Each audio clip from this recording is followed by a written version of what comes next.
Hi guys, it's Steffi from the Novelty Corner. Welcome back to my channel. Today I'm here to talk about Save the Date by Morgan Matson. This video is part of the Simon Schuster book tour for Save the Date, and I'm really excited to actually be filming a video for it. This is the first time I've had a video as part of a blog tour, so it's really great and I really enjoyed this book. For those of you who watch my videos, you'll know that I did talk about this book a couple of weeks ago when I did read it, and now I get to go into a few more deeper thoughts about the book, so I hope you enjoy it. I'm also hoping that at the end of this video I will have a plan with me layout based on the wonderful colours and cover of Save the Date as well. So stick around to the end for that, and I will leave a timestamp down below so that you can jump straight to that if that's what you're interested in. Save the Date is a young adult contemporary book. It is the very first Morgan Matson book that I have read, and it follows the Grant family as their oldest daughter prepares for her wedding at their family home, and it takes place over the course of a weekend.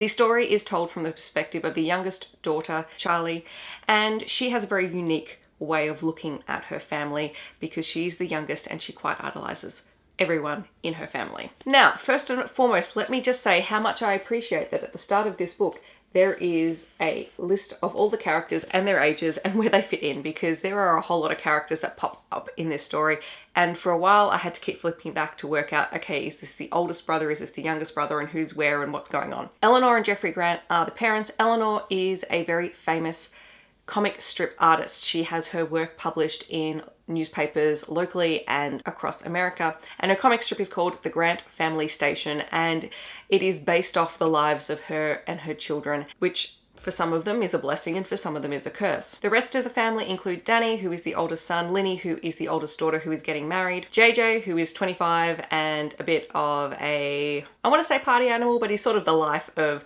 the party. He's always finding himself getting into trouble. Mike is the youngest son at 19, and at the start of the story he's had a falling out with his family and hasn't really spoken to any of them for quite a while. And then you have Charlie, who is the youngest child. She's 17, she is nearly finished high school, and she is trying to find her place, and she idolizes her older siblings. She loves being around them, she loves her family. That perspective and that family connection is really what drives her through this story. She wants her sister's wedding to be perfect and she wants it to go smoothly, so she tries to help out everywhere that she can.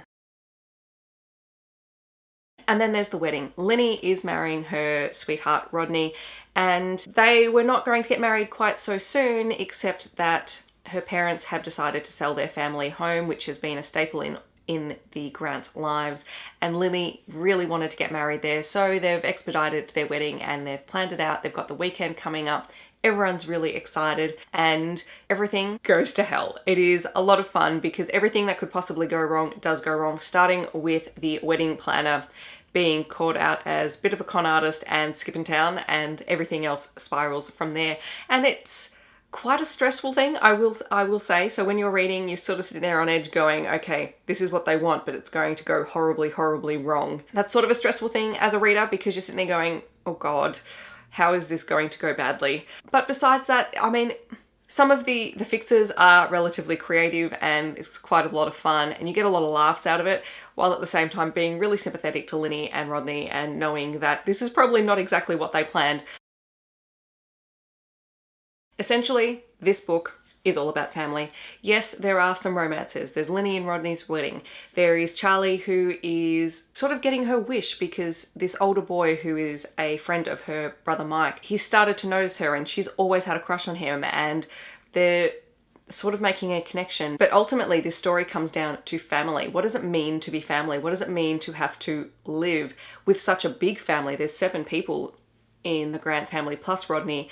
They've all got this really great dynamic. They've worked out how to be part of one another's lives without killing one another, which, you know, that's difficult when you've got a lot of people that you have to negotiate with. At the same time, Charlie, who idolizes all of them, is learning that her family are people too, that just because she's the youngest and she has always seen them in one particular way doesn't mean that that's the way that they are. She idolizes her oldest brother, Danny. And throughout the book, she comes to realize that, hey, he's a person and maybe she doesn't actually always agree with the decisions that he makes. And hey, her parents are people too. And how does that affect everything else? So it was a really great way of looking at a contemporary where, yeah, there's romance, but it's actually probably not the focus. It might seem like it. It is quite, it's mentioned quite a bit, but at the core of it, it is about this family and how they develop their relationship as they're all now either entering or fully in adulthood.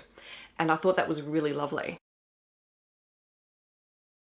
So what did I think? I thought it was great. I really did. I thought it was fun. It was easy to read. It was really entertaining. I liked the characters. I liked the interplay between the siblings because as a sibling, I know what it's like to have to balance relationships with someone else. And I watch my mother, who is one of 9, and the way that all of those relationships play out. It is not easy. So I liked how real that it felt. And that was probably the best part for me. Would I recommend it? Hell yes. Definitely go out and read it if you like your young adult contemporary books. This is only the first Morgan Matson book that I've read, and I would really like to read more. So if you have any suggestions for which of her other books I should pick up, maybe your favorite one, leave it in the comments down below because I would love to hear it. Thank you very much to Simon & Schuster for sending me a copy of Save the Date for review. I absolutely enjoyed it and I love being part of their book tours. So thank you very much. Now I'm going to switch over and start my planner layout inspired by Save the Date. Thank you so much for watching. I hope that wherever you are in the world, you're having a wonderful day, and I will catch you guys next time. Bye guys.